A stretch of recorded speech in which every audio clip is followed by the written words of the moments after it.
بسم اللہ الرحمن الرحیم۔ قل ہمارا ربی، دین کے معاملہ میں پوری تحقیق کرو، جو اللہ رسول کی بات ہے۔ اسی لیے خبر واحد چونکہ ظنی ہے، جب خبر واحد بیان کرو آخر میں کہہ دیا کرو یا دل میں یہ خیال رکھا کرو، زبان سے کہنا بھی بہتر ہے، او کما قال رسول اللہ۔ اس کا کیا معنی ہوتا ہے او کما قال رسول اللہ؟ کہ اس طرح ہے یا جیسے اللہ کے رسول نے فرمایا، یعنی حتمی نہیں کہہ سکتا کہ یہ ہے، ساتھ یہ سوچنا پڑے گا اس طرح یا جیسے رسول پاک نے فرمایا۔ اس کی وجہ یہ ہے کہ خبر واحد چونکہ ظنی ہے اور اکثر روایت بالمعنی ہے، اس لیے حتمی طور پہ یہ کہنا صحیح نہیں۔ ہاں محدثین نے تو سند بیان کر دی، یا ہم اگر کہیں بخاری میں آ گیا یا آگے حوالہ دے دیں وہ الگ بات ہے، لیکن اپنی طرف سے کہنا قال رسول اللہ جزمن حتمن، یہ سوائے حدیث متواتر کے کسی حدیث کے لیے بلا دھڑک کہنا یہ جائز نہیں، جب تک او کما قال نہ کہو۔ مسئلہ تو بڑا ہے اگر سمجھ آ جائے، اور ساری خرابیوں کی جڑ بھی جہاں سے ختم ہوگی۔ جتنے فتنے پڑے ہیں وہ ساری یہی ہے کہ جو چیز اللہ نے نہیں فرمائی کہتے ہیں اللہ نے فرمائی ہے، جو بات رسول پاک نے نہیں فرمائی۔ ریبنڈیوں نے ایک نیا کوڈ نکالا ہے، انہوں نے کہا جو جھوٹ بولنا ہو تو تم کہو اللہ کمی بیشی معاف فرمائے، یعنی کمی بیشی جتنا جھوٹ بول رہا ہو پہلے دعا کر لو کہ اب جھوٹ سٹا ہٹے، اللہ کمی بیشی یعنی جھوٹ بکواس اللہ معاف کرے، اس کے بعد جھوٹ بولے۔ آگے کہے گے بزرگوں سے سنائے، بزرگوں سے۔ اب بزرگ کون تھے؟ ان الشیاطین لیوحون الی اولیائہم، کوئی پتہ ہی نہیں، کوئی سند ہی نہیں۔ بزرگ کون تھے؟ کفا بالمرء کذبا ان یحدث بکل ما سمع۔ بزرگ اچھا جی اللہ کمی بیشی معاف فرمائے، حدیث کا مفہوم ہے، اس سے بچ جاؤ گے حدیث کا مفہوم کہہ کر جتنا بڑا جھوٹ بول دو۔ بھائی نہیں، اس پر میں جان بوجھ کے وقت لگا رہا ہوں، اس بیماری کو نکالو۔ اللہ رسول کے ذمہ جھوٹ مت لگاؤ، اور میں آپ کو صاف کہہ رہا ہوں اگر یہ جھوٹ نکل جائے نا اللہ رسول کے ذمہ جو لگائے گئے ہیں، باطل مذہب رہ ہی کوئی نہیں سکتا، صرف کسی کو نکال دو۔ اتقولون علی اللہ ما لا تعلمون قل امر ربی، ہاں واللہ امرنا بہا، اور تمہیں اللہ نے کہاں سے حکم دیا؟ اللہ بے حیائی کا حکم بھلا دے کیسے سکتا ہے؟ تم خدا پہ وہ چیزیں کر رہے ہو جو بالکل جانتے نہیں، بے ایمانو، جھوٹ بولتے ہو، تکبر علی اللہ کے مریض ہو۔ اور میں بتاتا ہوں اللہ نے کیا حکم دیا۔ قل امر ربی، فرما دیجئے میرے پیغمبر، ہمارا ربی حکم دیا میرے رب نے، بالقسط، بالقسط، قسط کا۔ یہ قسط کیا ہے؟ قسط کا معنی انصاف، اللہ نے حکم دیا ہے انصاف کا۔ کس کا حکم دیا؟ انصاف کا۔ انصاف کیا ہے؟ سب سے بڑا انصاف، سب سے بڑا عدل وہ اللہ کی توحید ہے۔ سب سے بڑے انصاف والی بات کیا ہے؟ اللہ کی، اور بولو شابش اللہ کی۔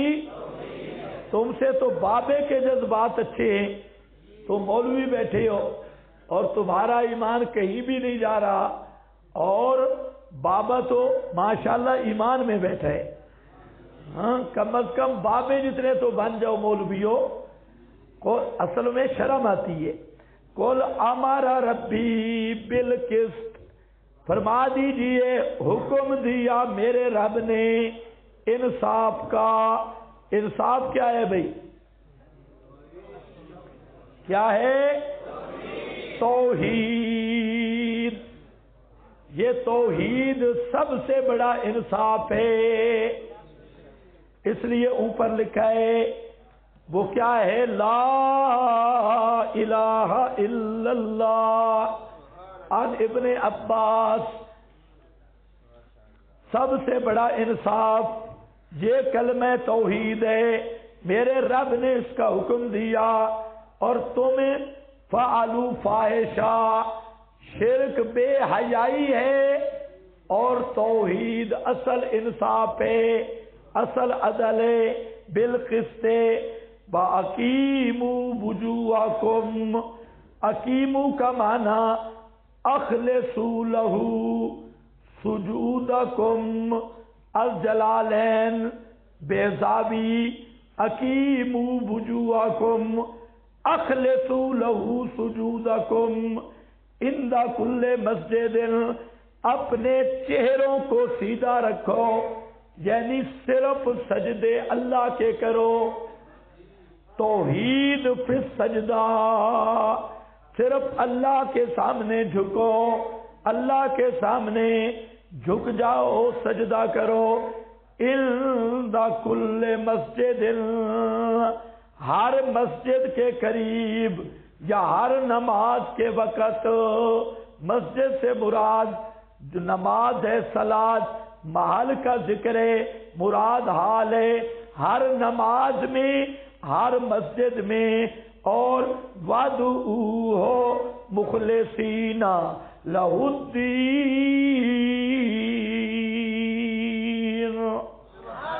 وَادْعُوهُ توحید فی الدعاء، پکارو اس اللہ کو مخلصین، درا حال کے خالص کرنے والے ہو واسطے اس اللہ کے. الدین الدعاء، وہ الدعاء یعنی پکار، پکار کو اللہ کے لیے خالص کرنے والے ہو. ہاں بھائی لکھا ہے فَإِنَّهُ تَعَالَى، تین کا حاشیہ کس پہ؟ بالقسط لا الہ الا اللہ. اور قسط عام ہے، قسط سنت ہے، بدعت ظلم ہے، قسط توحید ہے، شرک بے حیائی ہے. اس پر حافظ کی عبارت ہے، فرمایا لا یتقبل العمل، اللہ عمل کو قبول نہیں کرتا حتی یجمع ہذین الرکنین، جب تک یہ دو رکن جمع نہ ہوں. پہلا ان یکون ثوابا، کہ وہ عمل درست ہو. اور درست کیسے ہو؟ موافقا للشریعت، شریعت کے موافق ہو. وان یکون خالصا من الشرک، دو شرطیں ہیں، شریعت کے موافق ہو، بدعت نہ ہو، رسم نہ ہو، بلکہ شریعت کے موافق اتباع والا عمل ہو. اور دوسرا شرک سے پاک ہو، شرک جلی سے بھی اور شرک خفی سے بھی. شرک جلی دوسروں کو عبادت میں، صفات میں شریک سمجھنا، اور شرک خفی و ریاکاری ہے، اخلاص ہو.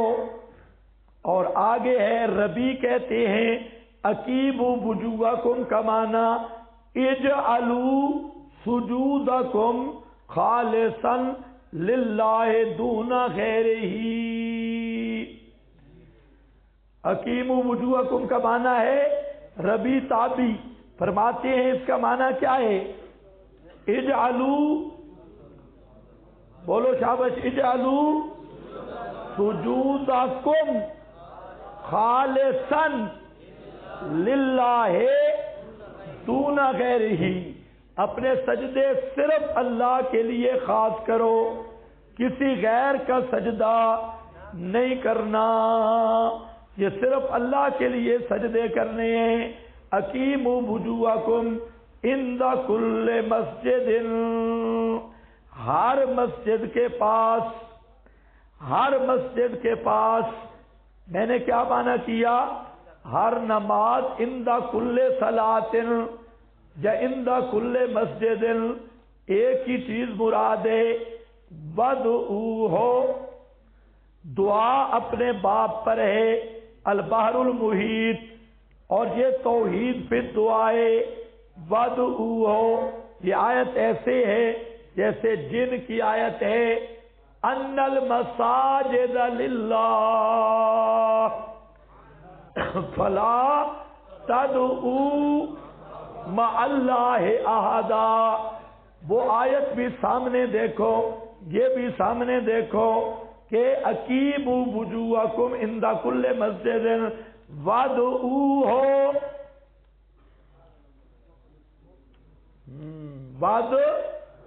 اور ادھر لا تدعوا مع اللہ احدا وادعوہ مخلصین لہ الدین۔ بس یہ ختم، صرف اللہ، سجدے بھی اللہ کے اور پکار بھی صرف اللہ کی، سجدے بھی اللہ کے۔ کما بدأکم تعودون، یہ عقیدہ معاد کا بیان ہے، جس طرح تمہاری ابتدا کی، تعودون لوٹو گے، جیسے تمہاری ابتدا کی لوٹو گے، کیا مانا؟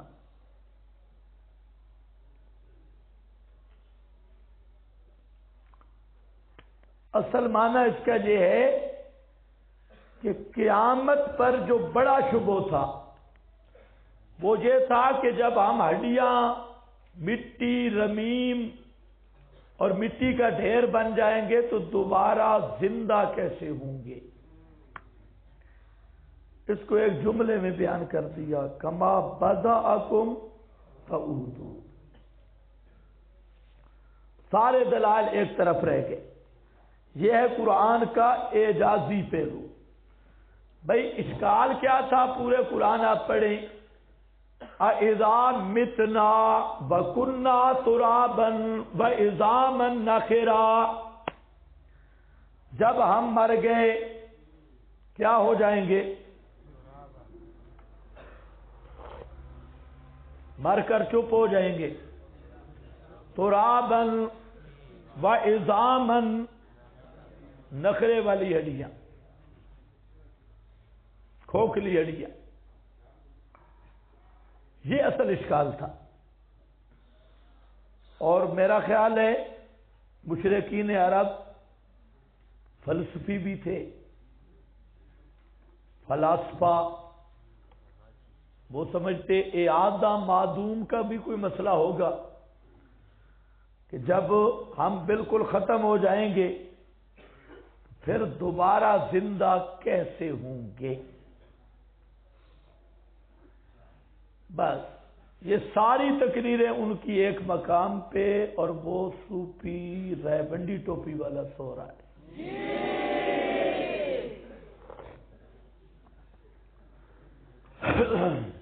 وہ ابھی میری طرف دیکھ رہا ہے، دوسری طرف نہیں دیکھا۔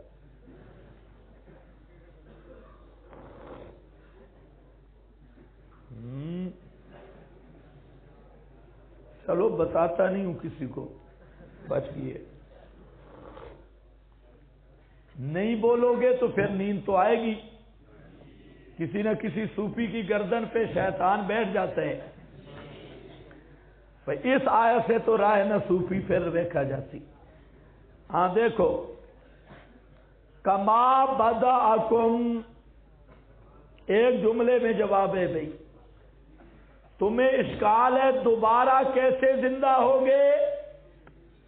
دوبارہ کو بعد میں دیکھنا، پہلے یہ سوچو تم آئے کہاں سے ہو۔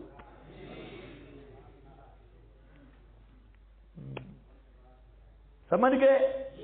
ایک بات یہ ہے، یہ بات میں تقریر کر چکا ہوں، تم کھیتوں میں مٹی تھے، او کھیتیوں سے اناج بنا، اناج سے خوراک بنی، خوراک سے غذا بنی، غذا معدے میں آ کے تقسیم ہوئی، اس میں آگے تقسیم ہوئی، پھر خون، پھر نطفہ، پھر حضرت مولانا یہ۔ لیکن حضرت مولانا تھے کہاں؟ مٹی میں تھے۔ کہ تو کہتا ہے مٹی ہو جائیں گے، زندہ کب ہوں گے؟ فرمایا کما بدأکم تعودون، پیچھے دیکھ تو تھا کدھر، جیسے تیری ابتدا کی اسی طرح تو لوٹے گا۔ ایک بات۔ دوسری بات یہ ہے کہ کما بدأکم تعودون، یعنی تمہیں صرف حکم دے کر نہیں چھوڑا بلکہ جزا سزا بھی ہوگی۔ اور تیسرا، جس طرح تیرا ظہور قطعی اور یقینی ہے، اب تو بیٹھا ہے، تجھے یقین ہے یا نہیں؟ اور اب جو جہاں بیٹھے ہو تمہیں یقین ہے کہ تم بیٹھے ہو؟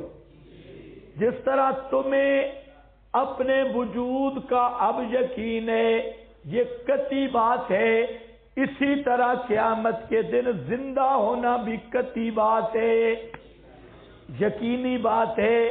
اب جیسے تمہیں اپنے وجود کا یقین ہے، یا کیا سمجھ رہے ہو یہ جن بیٹھے ہیں؟ اپنا اپنا تو یقین ہے نا کہ میں ہی بیٹھا ہوں اور کوئی نہیں۔ فرمایا جیسے یہ قطعی بات ہے، اسی طرح قیامت کے دن اٹھنا بھی قطعی بات ہے۔ اور تیسرا بات یہاں یہ ذکر کی ہے، تعودون، تمہارا اعادہ ہوگا، اعادہ ہوگا، لوٹائے جاؤ گے۔ مطلب یہ ہے یہ حشر صرف روحانی نہیں ہوگا بلکہ اسی جسم کا معاد ہوگا۔ حشر الاجساد کا مسئلہ جو اہل سنت کے ہاں اتفاقی ہے کہ قیامت کے دن یہ جسم زندہ کیے جائیں گے، جن جسموں کے ساتھ ہم بیٹھے ہیں یہ حشر اجساد ہوگا، اصل میٹیریل یہی ہوگا، تعودون۔ اور مسئلہ بھی ہے اس میں، کما بدأکم تعودون، یہ نہیں ہے کہ مرنے پر بھی اسی حالت پہ رہو گے جیسے زندہ ہو، نہیں، موت سے زندگی کی حالت ختم اور پھر نئے سرے سے بناوٹ ہوگی۔ حدیث میں آتا ہے کل ابن آدم، یہ بخاری اور مسلم کی حدیث ہے، یاکلہ التراب الا عجب الذنب، یا کل مجموعی ہے، خیال کرو عثمانی نے بننا، ابن آدم کے پورے وجود کو مٹی کھا جاتی ہے، صرف ایک دم غذا بچتا ہے، عجب الذنب، اپنی ریڑھ کی ہڈی پہ ہاتھ لگاؤ، یہ اس کا آخری کنارہ یہ ہے عجب الذنب، ضم بھی نہیں پڑھنا، عجب الذنب، یہ آخری کنارہ ہے، آخری تکمہ ہے، یہ بچ جاتا ہے۔ اور یہ ہے آج سائنسدانوں نے اس سے لیا ڈی این اے، جو وجود جل جائے، راکھ ہو جائے، جیسے بھی ہو، تو اس کے یہ ڈی این اے ذرات، وہ لازمی نہیں کہ وہ ہڈی اپنی ترکیب میں رہے، وہ ذرات بسیطہ میں بکھر جائے جدھر بھی، لیکن وہ ذرات محفوظ ہیں۔ اور آج سائنس نے اس پہ تحقیق کی اور انہوں نے ڈی این اے وغیرہ اسی سے نکالا، اور اس میں پورے انسان کی میموری ہے، پورا انسان کی سی ڈی وہ عجب الذنب ہے۔ یہ آج کی تحقیق بھی یہی بتا رہی ہے، اور پیغمبر کریم نے تو اس وقت بتا دیا یہ ہڈی رہتی ہے. اب بعد نے کہا کہ وہ ہڈی مٹی نہیں کھاتی، ویسے ختم ہو جاتی ہے، لیکن اصل بات یہ ہے کہ ہڈی کی ترکیب ختم ہوتی ہے، ذرات نہیں ختم ہوتی. اس کو متکلمین اہل سنت ذرات اصلیہ سے تعبیر کرتی ہیں. کس سے؟ ذرات اصلیہ. اور یہ وہ اصلی ذرات ہیں جو انسانی باڈی کا مٹیریل ہے، اور باقی جو ذرات غذا سے بڑھ جاتے ہیں، بیماریوں سے کم ہو جاتے ہیں، زیادہ روٹی کھانے سے بڑھ جاتے ہیں 3 من وزن، تو وہ ذرات زیادہ ہے. اصل انسان کے کون ہے؟ روح مع الذرات الاصلیہ. اصل انسان کیا ہے؟ روح مع الذرات الاصلیہ. یہ انسان کی حقیقت ہے. اور باقی جو زائد ذرات ہیں وہ بھی انسان کی حقیقت میں داخل نہیں. اور اسی طرح یہ گوشت، پوست، ہڈیاں، پٹھے، یہ حقیقت انسان میں داخل نہیں. اصل انسان کی حقیقت کیا ہے؟ روح مع الذرات الاصلیہ. اور قیامت کے دن بھی حدیث میں آتا ہے جیسے دنیا میں نطفے سے آدمی پیدا ہوا، قیامت کے دن ان ذرات وہ مادہ ہوگا اور یہ وجود پیدا ہوگا اس مادہ سے. سمجھ رہے ہو میری بات؟ یرکب الخلق، ترکیب میں لائی جائے گی خلق اس عجب الذنب سے. جیسے دنیا میں نطفہ مٹیریل بنا تو قیامت کے دن یہ باڈی اسی ذروں سے ترکیب دی جائے گی. اب یہ بات سمجھ گئے تو سینکڑوں مسائل حل ہو گئے. تقریر تو سادی سی ہے، مسئلے سینکڑوں ہیں. آپ نے عقائد میں پڑھا ہے ماد جسمانی کیسے ہوگا، وہ جسم اول ہوگا، ثانی ہوگا، تناسخ ہوگا، غیر تناسخ ہوگا، انسان کو کھا جائے اس میں ہضم ہو جائے، درندے کھا جائیں فلاں ہو جائے. یہ جتنی تقریریں آپ نے اگر پڑھی ہوئی ہے تو وہ حل ہو گئی. نہیں پڑھی تو جب پڑھیں گے تو یہ ٹوٹکا اور یہ تعویذ تھوڑا سا یاد رکھ لو. یاد رکھو گے تو انشاءاللہ کوئی جن قریب نہیں آئے گا، وہ سارے مسائل حل ہیں. اور عذاب قبر کی بات میں انشاءاللہ اس کو لاؤں گا. صرف ایک دفعہ بتا دیا تاکہ آپ کے ذہن خالی میں کچھ نہ کچھ مواد چلا جائے اور پوری بات آئے گی عذاب قبر میں. یہ بداکم تعودون حشر اجساد پر بھی دلیل ہے.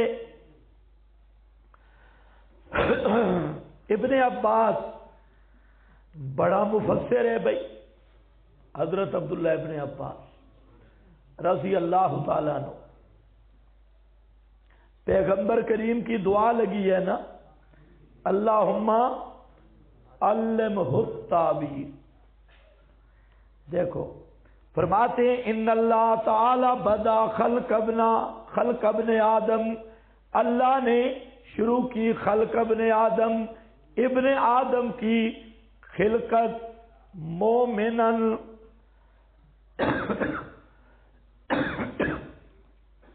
وکافرن کما قال تعالی هو الذی خلقکم فمنکم کافر ومنکم مؤمن.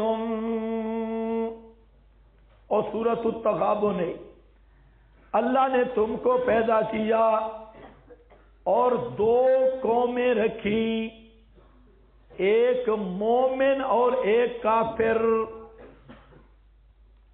اچھا، مومن پہلے آئے یا کافر پہلے ہے؟ ہاں، مومن پہلے ہے. آدم مومن ہے، آدم کی ذریت میں 10 پشتیں مومن ہیں. اور کافر قوم نوح سے شروع ہوئی، مشرک وہاں سے شروع ہوئے۔ مشرک ہر باطل ہمیشہ لیٹ پیدا ہوتا ہے، دعویٰ قدامت کا کرتا ہے۔ ہم پہلے شیعہ سے پوچھو تو وہ کہتے ہیں، ان کی ایک کتاب ہے چہاردہ معصومین، 2 قومیں یا کافر یا مومن، پھر قیامت کے دن ثم یعیدہم یوم القیامہ کما بدأہم مومنا با۔ یہ ابن عباس تفسیر نہیں کر رہے، استنباط ہے ابن عباس کا۔ یہ بات سمجھنی بڑی عام ہوتی ہے کہ ابن عباس آیت سے کیا کر رہے ہیں؟ استنباط۔ یہ استنباطی مسئلہ ہے، تفسیر وہ ہے جو میں نے آپ کو بتا دی۔ تو ذیلی مسئلہ بنایا کہ جیسے دنیا میں 2 قومیں ہیں، ایک کافر دوسرا مومن، قیامت کے دن بھی 2 ہی ہوں گی، ایک کافر دوسرا مومن۔ او سیک الذین کفروا، اور دوسری طرف سیک الذی، بس 2 ہی قومیں ہوں گی، کافر اور مومن۔ باقی کوئی پارٹی نہیں۔ اسلام کا نظریہ یہ ہے، یہ جتنے بت ہیں لسانیت کے، پنجابی، پشتون، سندھی، بلوچی، سریکی، یہ سارے شیطان کے بت تھے لسانیت کے۔ جغرافیاتی تقسیمیں شیطان کے بت تھے۔ جمہوری فرقے طاغوت کے بت تھے، پی ٹی آئی تے نون لیگ تے فلانی فلانی، یہ سارے کے سارے شیطان کے بچے ہیں۔ اللہ کے ہاں تقسیمیں 2 ہیں، منکم مؤمن منکم کافر۔ ایک مومن مسئلہ ماننے والا مومن ہے اور مسئلہ نہ ماننے والا۔ تو اسلام نے فرقہ واریت مٹائی ہے کہ نہیں؟ ہر قوم میں لسانیت کی بنیاد پہ فرقے ہیں، جغرافیاتی حدود کے اعتبار سے فرقے ہیں، سیاست کے لحاظ سے فرقے ہیں، لیکن اسلام کا نظام ایک امت، وحدت امت، ایک دین، ایک خلیفہ۔ کتنی چیزیں ہیں بھائی؟ 3، وحدت امت، وحدت دین، وحدت امیر، وحدت خلیفہ۔ یہ اسلامی تصور ہے کہ پوری دنیا میں ایک دین ہو اور وہ دین اسلام ہے، سلامتی والا دین۔ باقی سارے ادیان ہوں تو مغلوب ہوں، بدماشی نہ کر سکیں، چڑھ نہ سکیں۔ تو دین ایک، امت ایک،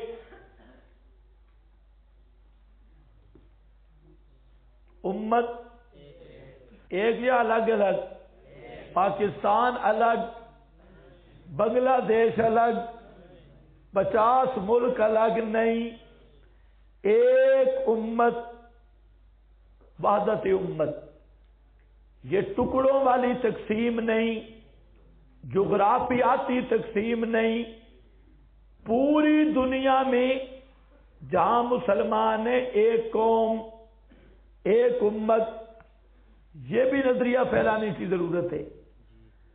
ایک امت، وحدت امت ہے، پوری دنیا میں مسلم قوم ایک برادری ہے۔ اس کا تصور اور پوری امت مسلمہ کا ایک خلیفہ ہوگا. ہر ملک کا بادشاہ الگ نہیں، پورا ملک ہی ایک ہے امت مسلمہ کا، اور خلیفہ بھی ایک. دو خلیفوں کی اجازت نہیں، خلیفہ ایک ہوگا، اور اگر دوسرا اٹھے گا تو فقتلوہ ہو، اس کو قتل کیا جائے گا. کتنا صاف ستھرا نظام ہے. لیکن انگریز بے ایمان عیسائیت یہودیت نے سب سے پہلے امت کو ٹکڑے کیا، تقسیم کر دیا امت کو ملکوں کی صورت میں. یہ ٹکڑا تیرا ہے، یہ ٹکڑا تیرا ہے، یہ ٹکڑا تیرا ہے. یہ جب تقسیم ہو گئی امت کی، اب ان کو آپس میں لڑایا. عراق کو کویت پہ مارا، کویت شام پہ مارا، سعودیے کو قطر پہ مارا، قطر کو سعودیے پہ مارا، اور آپس میں لڑایا اور خود چودھری بن کے بیٹھ گیا. حیرانگی کی بات یہ ہے کہ ہمارے ان بڑے حکمرانوں کو یہ بات کیوں نہیں سمجھ آتی. ان کا کہاں گیا شعور؟ عوام بھی علماء بھی. یہ شعور کہاں ہے کہ پوری امت تقسیم ہو چکی ہے. صرف یہ مسائل کی بات نہیں، جغرافیاتی لحاظ سے امت کو تقسیم کیا گیا. حالانکہ اسلامی تصور مکہ سے لے کر افغانستان تک صحابہ پہنچے، خلیفہ ایک رہا. کابل کا ذکر ہے ابو داؤد شریف میں، افغانستان والا کابل، یہاں تک صحابہ پہنچے. اور روس، رشیا کے ایریے، وہاں تو حضرت عبداللہ ابن عمر بھی کچھ وقت گزار کے گئے.